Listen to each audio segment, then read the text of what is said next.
BC commission ఇచ్చిన రిపోర్ట్లో కూడా తప్పులున్నాయని బీసీ సంఘం నేతలే ఆరోపిస్తున్నారు. చాలా రాష్ట్రాలు ఇష్టం వచ్చినట్టు అప్పులు చేయడమే, అప్పు చేసి పప్పు కూడా తింటారు. ఆ పరిస్థితుల్లో గొప్ప రాష్ట్రం. ఈ దేశంలో పాఠశాల విద్య కానీ ఉన్నత విద్య కానీ డిగ్రీలు కాగితాలు సర్టిఫికేట్ ఉంటాయి తప్ప 180 మంది ఎందుకో పెంచలేకుండా ఉన్నారు. అంటే ఇప్పుడు మన తెలుగు రాష్ట్రాలకు రావాల్సిన వాటా వచ్చిందంటారు.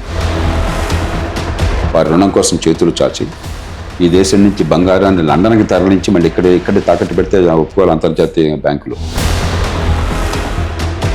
సో ఈ ఎస్సీ వర్గీకరణ అంశం ఇటు మాలల మధ్య అటు మాదిగల మధ్య పెద్ద యుద్ధంలో మారింది. కులం ప్రాతిపదికన రిజర్వేషన్ అవసరమే కానీ మౌనిక కావచ్చు, లేకపోతే వెంకట్ కావచ్చు, జేపీ కావచ్చు, పొద్దున్నే సాయంత్రం ఫలానా కులంలో పుట్టానది అది గుర్తు చేయాలా మనకి?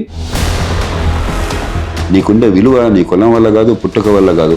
అసెంబ్లీలో కానీ లేదా బయట ప్రకటనలో కానీ ఈ సామూహిక కవసం చేస్తామని చెప్తున్నారా? మాట కూడా చెప్పట్లా. అది ఇచ్చా ఇది ఇచ్చా, అదే వాళ్ళ బాబుగాడి సొమ్ము ఆయన ధారాదత్తం చేసినట్టుగా. సార్ అసలు ఈ ఉచిత హామీలు లేకుండా ఎలక్షన్స్లో గెలిచే అవకాశాలు లేవంటారా? అది చేయకుండా తాత్కాలికంగా సంక్షేమం ఇస్తే ఏమవుతుంది? ప్రతిరోజు ఇవాళ ఇచ్చారు నాకు, ఇవాళ ఫ్రీగా ఉంది, ఇవాళ తిన్నాను, రేపు మళ్ళీ ఆకలిగా. అవును, ఇవాళ కరెంట్ ఫ్రీగా ఇచ్చారు, రేపు మళ్ళీ చీకటిగా మీరు ఫ్రీగా ఇవ్వకపోతే